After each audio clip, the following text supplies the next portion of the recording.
વડોદરા જિલ્લાના સાવલુકા તાલુકામાં આવેલા એક ગામમાં રહેતા વ્યક્તિને કેટલાક શખ્સો દ્વારા અવાવરૂ જગ્યાએ બોલાવી શરીર ઉપર જ્વલનશીલ પદાર્થ નાખી જીવતો સળગાવી દેવાનો પ્રયાસ કરવાની ચકચારી ઘટના બનવા પામી છે। બનાવના પગલે ગંભીર ઇજાગ્રસ્ત વ્યક્તિને તાત્કાલિક સારવાર અર્થે સયાજી હોસ્પિટલમાં ખસેડવામાં આવ્યા છે। બીજી તરફ બનાવની જાણ થતાં સાવલી પોલીસે તપાસનો ધમધમાટ શરૂ કર્યો છે। બનાવ અંગેની મળતી પ્રાથમિક માહિતી અનુસાર સાવલી તાલુકાના લસુંદ્રા ગામે રહેતા ઉદયસિંહ ચૌહાણે આજે કેટલાક શખ્સોએ અવાવરૂ જગ્યાએ બોલાવી તેમને બાંધીને જ્વલનશીલ પદાર્થ છાંટી સળગાવી દેવાનો પ્રયાસ કર્યો હતો।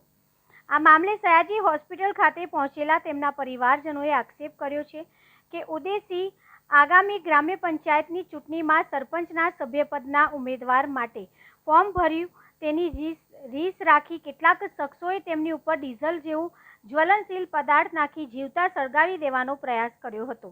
ઇજાગ્રસ્ત ઉદયસિંહના પરિવારે એવો પણ આક્ષેપ કર્યો છે કે તેમને ફસાવવા માટે સામે પક્ષે મહિલાને રૂપિયા આપી તેમની સામે ફરિયાદ કરવામાં આવી છે। જો કે આ સમગ્ર મામલાના વિડીયો હાલ સોશિયલ મીડિયામાં વાયરલ થયા છે, ત્યારે આ મામલે મંજુસર પોલીસે સમગ્ર મામલાની હકીકત જાણવા તપાસનો ધમધમાટ શરૂ કર્યો છે।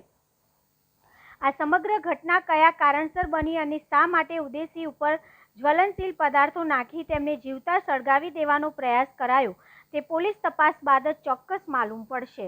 ક્યાંનો બનાવ છે, શું એમનું નામ છે અને શું થયું? એમનું નામ ચૌહાણ ઉદયસિંહ છે અને હું એમને વિજયભાઈ કરીને ઓળખે છે અને આ લસુંદ્રાનો બનાવ છે તાલુકો સાવલીમાં। એમને આ ખેતરમાં બોલાવીને કરેલું છે।